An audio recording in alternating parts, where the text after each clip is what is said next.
Vashishtha 9:23-24 says, Atma Anubhav Matra Atma Sarvaga Sarva Sansraya Prakash Ananya Chaitanya Vyatirikto Anal Usnavat. The self is the essential nature of experience only.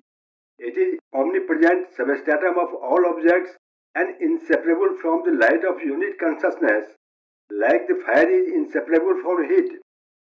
चित्त वर्जित चिन्ह मात्र परमात्मा अवभाषक स्वबाह्याभ्यंतर व्यापी निष्कलो निश्चल आश्रय. The supreme self is of the nature of consciousness, different from four aspects of mind stuff. It is revealer and pervader of inside and outside of everything.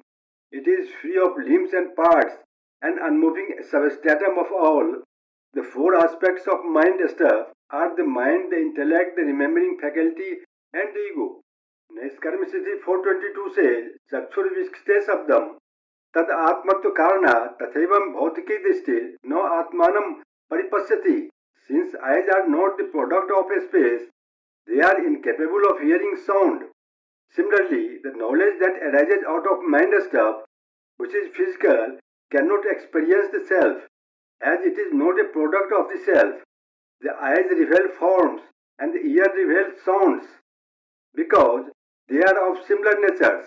Thus, it is found that invariably in every place there is similar kind of reality between the revealer and the object to be revealed.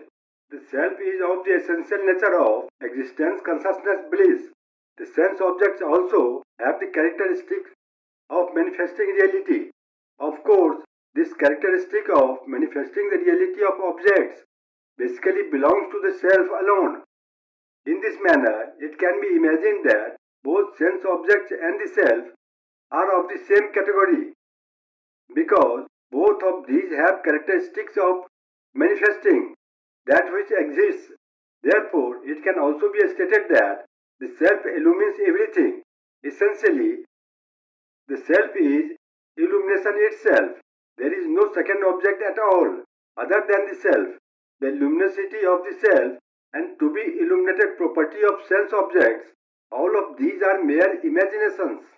The cessation of the erroneous cognition of world appearance becomes possible only through the false knowledge that is produced by the false methodology of discrimination. Panchdashi 7:16-17 says, Kutastho asmiti bodho api mithya chetano iti ko bade tadrishe napi bodhena sansaro hi nivartate yakshanurupo hi balirikyahu lokika jana. I am the eternally unchanged inmost self.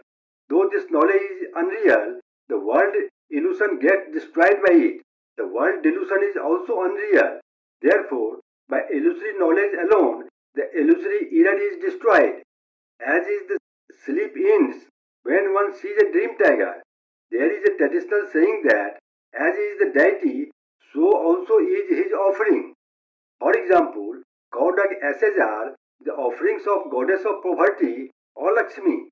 The methodology itself is not the truth. Acharya Sureshwara also said in Vedarnik Bhartika Sar 14358, Yaya Bhavet Punsa Vyutpatti Prag Atmani Sa Sev Prakriya Ihsyat Sadhvi Satcho Anavasthita.